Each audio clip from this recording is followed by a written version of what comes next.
Assalamualaikum warahmatullahi wabarakatuh. Selamat pagi. So, kacau ah.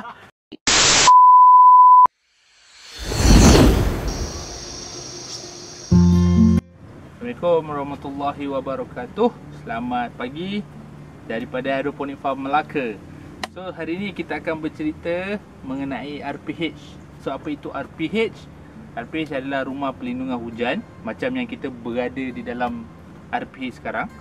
Dia adalah struktur yang berfungsi untuk mengelak tumbuhan macam ni, apa-apa jenis tumbuhan yang kita tanam dalam ni daripada terkena hujan, kena pancaran cahaya matahari yang terik dan juga mengawal daripada serangan serangga. Okey, so untuk bahan-bahan yang digunakan untuk buat RPH ni dia ada banyak. So dia boleh, kalau untuk struktur dia ni, dia boleh pakai besi hollow, boleh pakai pipe UPVC. Tapi kami menggunakan C channel lah sebab dia kukuh sikit. And lepas tu untuk bumbung, kalau macam yang nampak ni kan, untuk bumbung ni kita pakai plastik UV. Dia ada dia punya reading dia punya bacaan UV dia lagi tinggi kot, dia akan lagi kabur ke. Lepas tu untuk dinding ataupun untuk dia punya sarung, dia kita pakai mesh netting. So mesh netting ni pun dia ada dia punya bacaan dia, lagi tinggi bacaan mesh netting dia, lagi nipis dia punya, lagi kecil dia punya lubang, so lagi susah serangga nak masuk.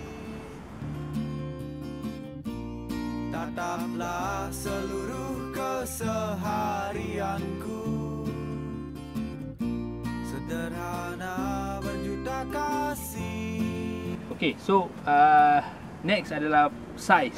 Berapa besar yang kita perlu, berapa size RPH yang kita perlukan ni bergantung pada kesesuaian tanaman dan bergantung pada berapa besar kita nak buat. So macam yang RPH yang kita duduk dalam ni sekarang ni, dia punya panjang dia 6 meter, dia punya lebar dia 3 meter. So 6 meter kali 3 meter lah. And dalam ni dia boleh memuatkan dalam 400 lebih lubang. So untuk ketinggian belah sana 3 meter, 2 meter, 1 meter. So sebab kita buat yang jenis condong je ni untuk mengalirkan air ke belah sana, so ketinggian yang belah sini tinggi lebih sikit lah banding ketinggian yang belah sini.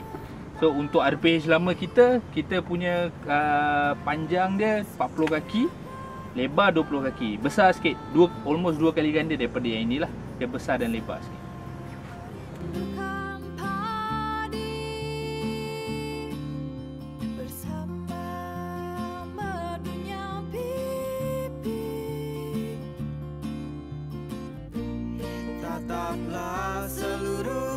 Ada beberapa fungsi dia. Yang pertama adalah untuk mengelak daripada pancaran matahari yang terik. Sebab apa? Kalau dia panas sangat, dia akan menjejaskan sayur akan layu.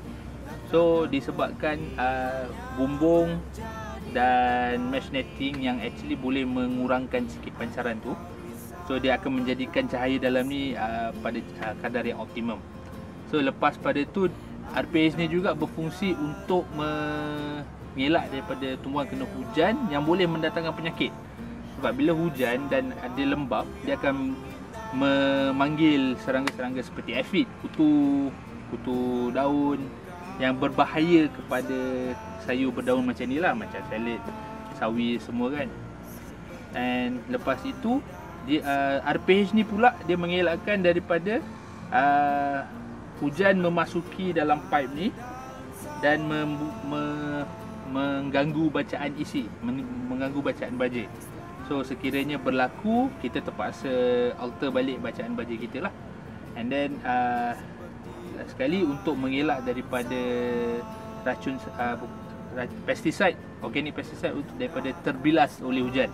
Sebab bila kita spray pesticide kat sini, lepas tu kena hujan pula, nanti hujan akan membasuh pesticide lah. So jadi macam tak ada function lah kita sembuh pesticide. Okay, so RPH ni dia ada beberapa, orang panggil kekurangan lah. Kekurangan dia sikit bila nak buat ni.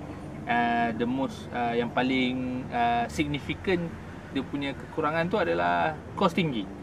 Sebab sekarang ni, especially sekarang, harga besi, harga pipe, harga skru ni semua mahal. So bila even untuk saiz 6 meter kali 3 meter pun dah mencecah ribuan ringgit untuk kos dia. Lepas tu selain daripada tu, dia pun mengambil masa pembinaan yang lama lah. So untuk yang tak biasa ataupun yang awal-awal baru nak mencuba membina tu, dia akan ambil masa yang lama. So untuk contohnya RPH ni, kita ambil masa dalam 2 minggu untuk siap semua. Make sure dia everything level, kukuh kan. RPH mesti kukuh, sebab kalau tak kukuh, kena tiup angin nanti dia akan tombak. Lepas tu dia akan memberi tekanan pada petani yang baru nak mula. Sebab apa, dah keluar kos, kos dah keluar, duit dah keluar, tapi ROI dia lama. Sebab sebab kos tinggi kan. So ROI ambil masa sikit lah, as compared to conventional. Tak perlukan benda ni, dia boleh terus tanam. So dia punya pulangan modal tu cepat sikit. And then untuk ada certain RPH dia memerlukan maintenance yang tinggi, especially in terms of dia punya housekeeping lah. Sebab macam ni tinggi dia baru 3 meter, tapi ada setengah model yang tinggi dia macam 10-12 kaki, lebih tinggi daripada yang ini. So pembersihan dia pun lebih susah lah, especially yang dekat atas ni, kat bumbung ni, kita nak kena sentiasa bersihkan. Tak boleh ada lumur, tak boleh ada daun, sebab kalau tidak dia akan menghalang cahaya matahari daripada masuk. So persoalan dia, adakah RPH ini penting ataupun diperlukan? Bagi kami, RPH ni dia bergantung kepada kesesuaian lah sebenarnya. Bergantung pada kesesuaian tanaman, especially tanaman yang macam salad ni. Sebab salad ni biasanya orang tanam dekat tanah tinggi, sejuk. Biasa tanam dekat sini, dekat macam kita lowland ni, tanah rendah, panas. So bila tanam kat tanah tu, mungkin hasil dia tidak secantik yang seperti di Cameron. So that's why kita design untuk buat RPH. Sebab dalam RPH kita boleh control dia punya environment, kita boleh control dia punya air, kita boleh control dia punya baja, kita boleh control dia punya cuaca lah. Lepas tu dia pun bergantung pada kesesuaian tempat. Kalau tempat yang kita nak buat tu terlalu banyak serangan serangga, kami galakkan untuk buat RPH. Sebab kalau serangan serangga banyak, kita akan menggunakan banyak racun untuk membuang ataupun menghapuskan serangan serangga itulah. And untuk hidroponik, kita cuba meminimalkan penggunaan racun sedikit yang mungkin. Yang paling lagi sikit lagi bagus. Kita cuba menggunakan teknologi RPH ni dan teknologi hidroponik ni lebih kepada arah organik. So bila ada yang ini, bila ada mesh netting ni semua, dia potensi untuk serangga masuk tu susah sikit lah. Okay, so pada orang Melaka, Melaka dan Muar yang berminat untuk menjalankan tanaman hidroponik and berminat untuk bina RPH sendiri di rumah mereka, boleh PM kami. Sekarang kita boleh bincang harga, kita boleh bincang design, dan kita tengok mana yang design apa yang terbaik untuk lokasi di rumah anda. So itu sahaja daripada kami di Hydroponic Farm Melaka. Jangan lupa like page kami, subscribe YouTube channel kami, dan like video ni. Yes.